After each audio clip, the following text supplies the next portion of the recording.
Here with your headlines tonight, Hugh Groverman. Good evening. Tonight's top story. Everything is going to shit. And don't we just know it? When I open my mouth, the things that fall out simply fill me with despair. Gone another democratic norm. Fig leaf, threadbare, authoritarians by the back door, new scandal, another fucking tweet. Fresh war. It's a bit much, to be honest. Steady stream of bad news turned to torrents, so hold on to each other. Strong. Did you know that fire ants can form bonds during floods which distort the water's meniscus around them to float? A raft of this bliss-filled dismissment of the liquid abyss. This is how we should be, like fire ants. And when we land, and we are all safe, fucking bite. Bite back. There's a reason why they call you fire ants, because history is littered with people overtaken by floods so quick, so flash. Their rafts divided by false hate, false separations, not what holds us together. If we do not float together, then we drown apart.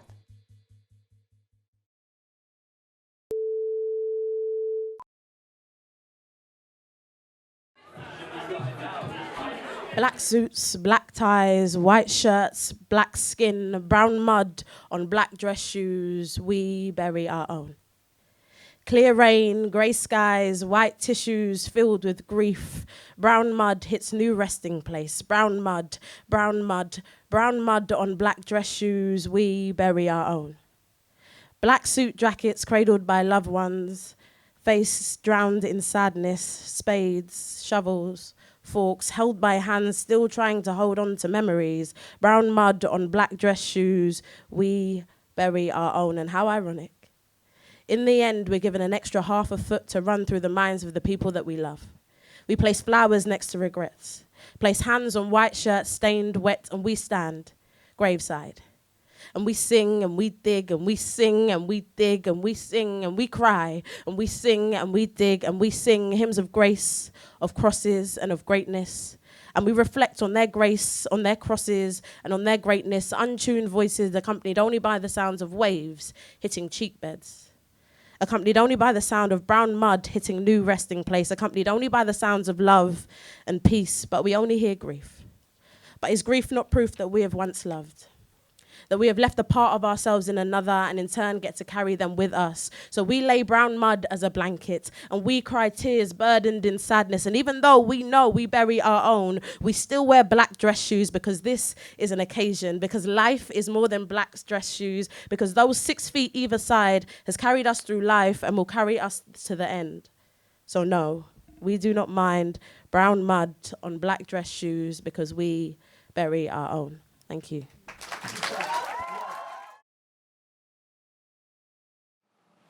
It were just a Saturday job. Saturday day and Wednesday evenings. Mum saw the ad in the paper and said, "Oh, wonder if we'll get any freebies." When I turned up for my first shift, they gave me an apron and an hairnet. And as I made towards the conveyor belt, they said, "Oh no, you'll not be up there yet."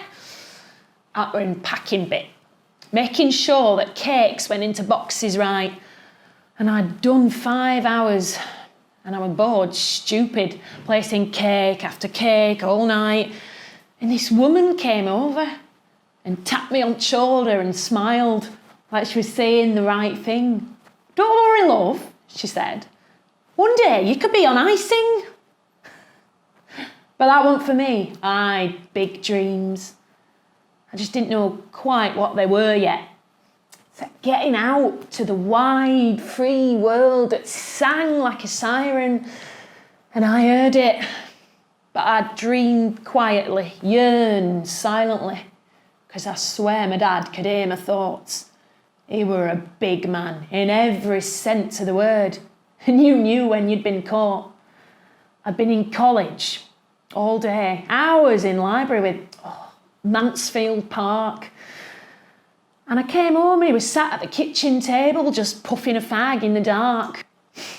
He didn't look at me, just spoke. He'd a feel for drama. That's what made him a good rabble-rouser. Words were his sword and his armour his stick to stir the crowd up. He said, "You've got to contribute to your community. We've lost community. We've lost everything." And that were it. Let me know. He knew, you see, knew I was dreaming of jumping ship. And I felt guilty. Never mentioned it. A month later, Mum found him in that kitchen, just lying there on the lino. And it seemed apt for him to die suddenly, always charging about like a rhino, always fiery, intense, so it sort of made sense that the funeral was a sweltering August afternoon and all of it seemed to pass in a blur of sandwiches, coffins, a haze of heat, and the whole bloody town seemed to turn up and line the streets.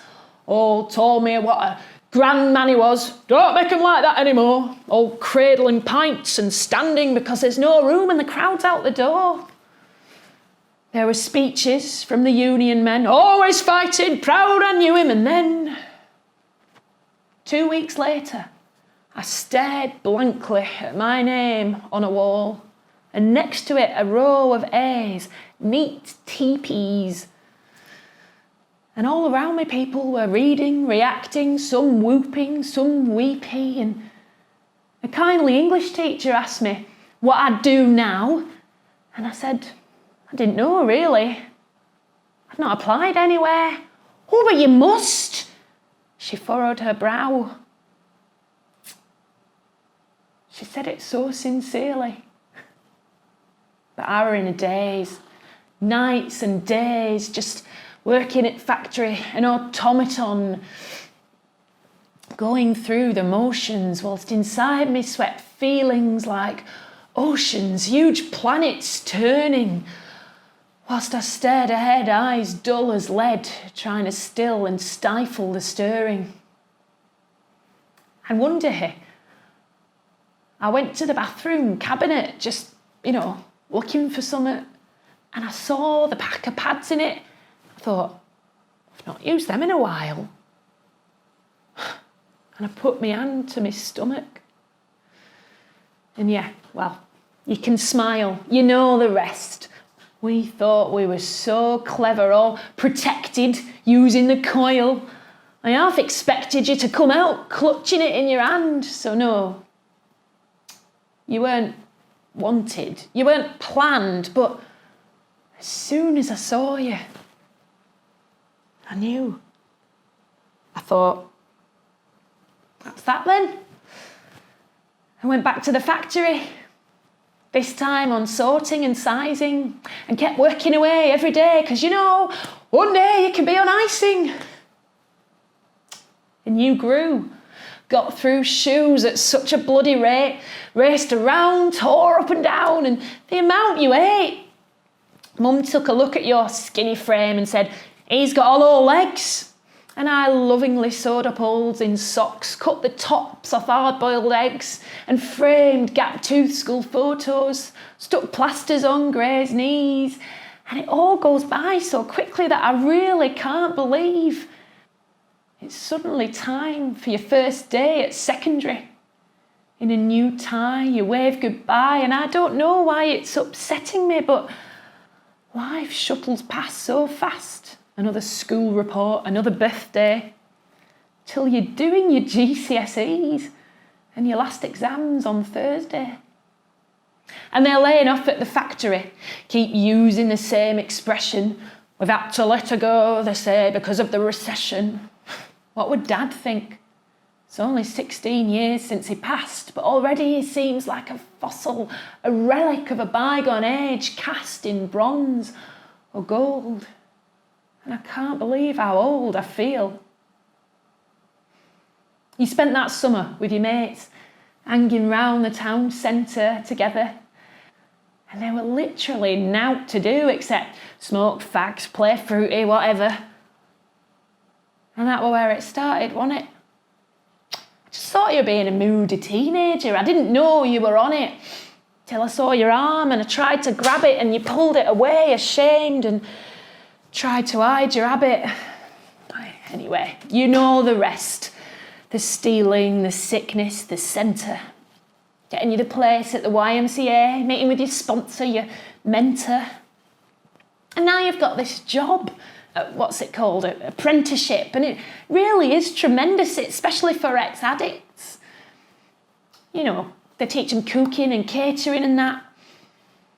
But it's sort of bleakly funny if you stop and take a step back.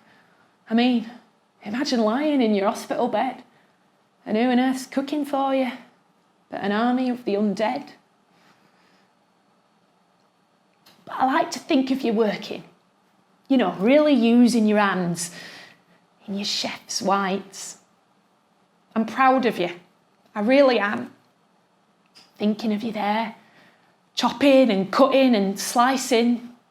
Because, my love, you know, one day you could be on icing.